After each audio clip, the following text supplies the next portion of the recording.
China থেকে electric গাড়ি, semiconductor, battery, solar panel, ইস্পাত এবং অ্যালুমিনিয়াম আমদানির উপর নতুন শুল্ক ঘোষণা করেছেন প্রেসিডেন্ট বাইডেন। এর ফলে চায়না থেকে ইলেকট্রিক গাড়ি আমদানির ক্ষেত্রে বর্তমানের 25% শুল্ক 4 গুণ বেড়ে 100% হবে।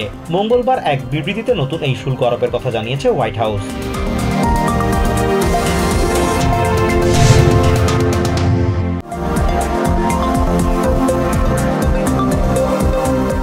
ইউক্রেনের প্রেসিডেন্ট ভলোদিমির জেলেন্সকিকে স্টেট সেক্রেটারি অ্যান্টনি ব্লিনকেন জানিয়েছেন, আমেরিকার সামরিক সহায়তা দেশটির পথে রয়েছে। এসব অস্ত্র রণক্ষেত্রের প্রকৃত পার্থক্য করে দেবে। মঙ্গলবার আকস্মিক কিভ সফরে গিয়ে তিনি কথা বলেন। রাশিয়ার জোরদার আক্রমণের মুখে থাকা ইউক্রেনকে আমেরিকার সহযোগিতার বিষয়ে আশ্বস্ত করতেই তার এই সফর।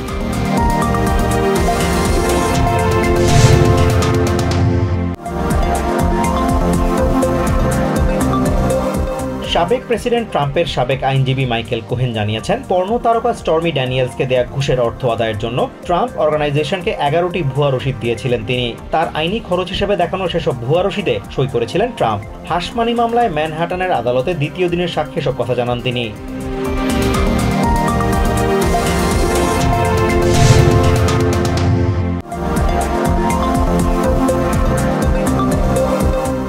ফ্লোরিডায় 53 জন কৃষিকর্মীকে বহনকারী একটি বাসের সঙ্গে ট্রাকের সংঘর্ষে 8 জন নিহত হয়েছে। এছাড়া আহত অবস্থায় আরো প্রায় 40 জনকে হাসপাতালে ভর্তি করা হয়েছে। Florida department of highway safety and motor vehicles জানিয়েছে, মঙ্গলবার সকাল 6:30টার দিকে ওয়েস্ট হাইওয়ে 40তে এই দুর্ঘটনা ঘটে।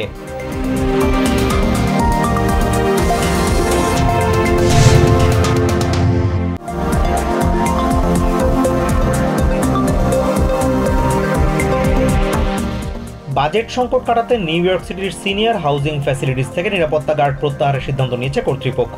এর ফলে সিটির 55টি বৃদ্ধাশ্রম থেকে নিরাপত্তা গার্ড প্রত্যাহার করা হবে। এই সিদ্ধান্তের কারণে উদ্বেগে পড়েছেন সিনিয়র বাসিন্দা ও তাদের স্বজনেরা।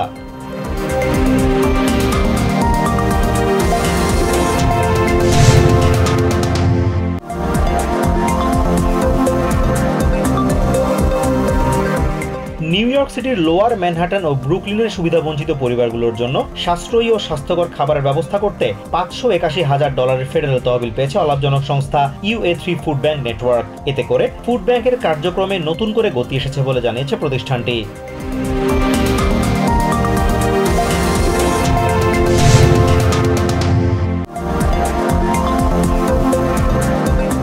দুই দিনের সফরে ঢাকায় গিয়েছেন সাউথ অ্যান্ড সেন্ট্রাল এশিয়ান অ্যাফেয়ার্সের অ্যাসিস্ট্যান্ট স্টেট সেক্রেটারি ডোনাল্ড লু।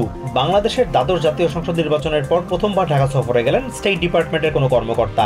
সফরের প্রথম দিনে প্রধানমন্ত্রী শেখ হাসিনার বেসরকারি শিল্প ও বিনিয়োগ উপদেষ্টা সালমান এফ রহমানের নৈশভোজ ও সুশীল সমাজের প্রতিনিধিদের সঙ্গে বৈঠকে অংশ নেন লু।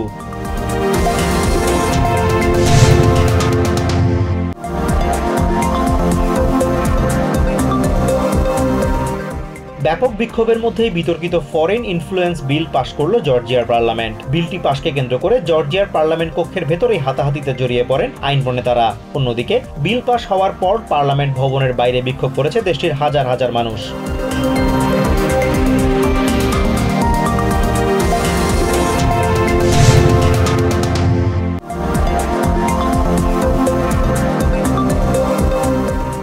ইসরায়েলের হামলায় গাজায় 80% হাসপাতাল ও স্বাস্থ্যসেবা কেন্দ্রের কার্যক্রম বন্ধ হয়ে গেছে বলে জানিয়েছে প্যালেস্টাইনের কর্তৃপক্ষ।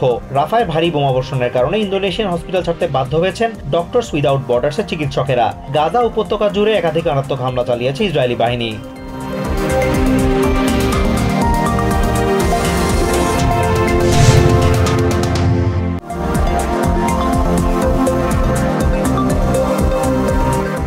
আসন্ন টি-20 বিশ্বকাপের দল ঘোষণা করেছে বাংলাদেশ ক্রিকেট বোর্ড। মঙ্গলবার প্রধান নির্বাচক গাজী আশরাফ হোসেনের ঘোষণা করা 15 সদস্যের দলে কোনো চমক নেই। চোট শঙ্কায় থাকা তাসকিন আহমেদ আছেন দলে। তিনিই বিশ্বকাপে বাংলাদেশ দলের সহ অধিনায়ক। অধিনায়ক যথারীতি নাজবুল হোসেন।